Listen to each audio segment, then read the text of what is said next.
So let's start by understanding what is this adaptive test, what is this animal, what makes NMAT so different. When we look at the syllabus itself is fairly similar. In fact, the time is the same as CAT, the sections are very similar to CAT, and while the LR section is a little different, we do have similar questions that come up in SNAP, little bit in ZAT and so on. So what is this nature of the test that makes NMAT, in my view, so different from the other tests, and how can you use it to your advantage and get as high a score as possible?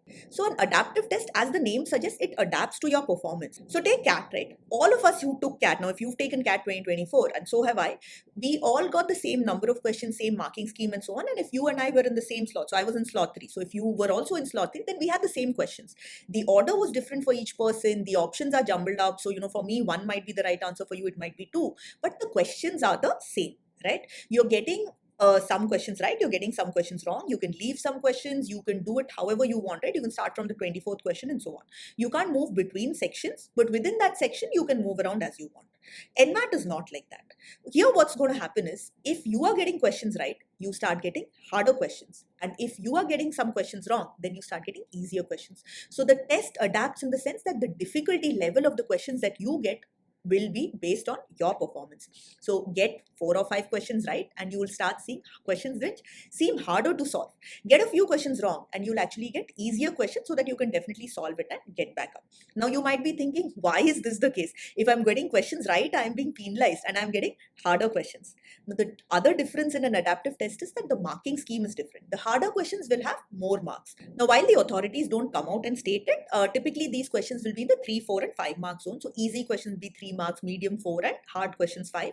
It's not just this, there are differences. So for example, in the language skills section, I've got 119 out of 120. So if we just look at it in terms of these 3, 4 and 5 marks, that is not going to work out, right? So there is a scoring, a scaled scoring which happens also.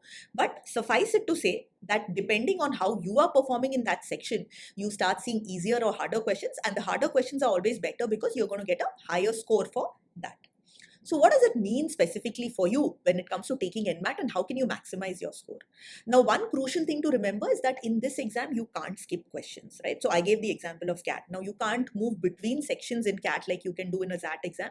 But within those 40 minutes, whichever section you're in, you can start, say in verbal, for example, you can start from the 24th question, you can go back, you can read a question, say, I don't know how to solve it, or it's hard, it's going to take time, so I'm going to leave it. You can save an answer, and then within that 40 minutes, you can come back and change the answer. You can mark a question for review to come back to it later.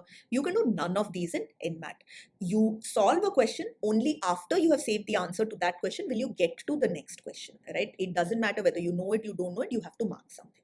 Now, what does that mean? Sometimes you won't know it. Sometimes it's a vocabulary question and we don't know the meaning, or it's a quant question and we don't know the formula, or we simply don't want to do it because we know we have to get to the end of the section and it will be a long, difficult question which we want to leave. You can't leave it. What you're going to have to do is you're going to have to mark these, right? So you have some option in mind. It can be B or C, right? You'll have 5 options. So between A, B, C, D, keep some option in mind, try it out in the mock, and then in the actual exam, if I don't know this question or I don't want to do it because it's going to be long, just mark that B and move on, get to the next question, because you have to get to the end of the section. But there's a way to do it. You can't skip multiple questions. So take the language skills, right? So you have 36 questions in 28 minutes. Say you've done about 15 questions and you look up and you see that there's only 15 minutes left or 10 minutes left. You know that there's a lot of questions left. You can't just skip 4 or 5 in a row. That is going to pull you down because the test is adaptive. So that means that if you are getting multiple questions wrong by just marking B, B, B, B, what happens then is you start getting those easier questions. So your score is going to come down. So there's a way to do this, and I'll talk about it when we get to the strategy. But you can also understand this strategy from Vignesh. I've got 296, but he's got 305, and a lot of our students have used this strategy to their advantage.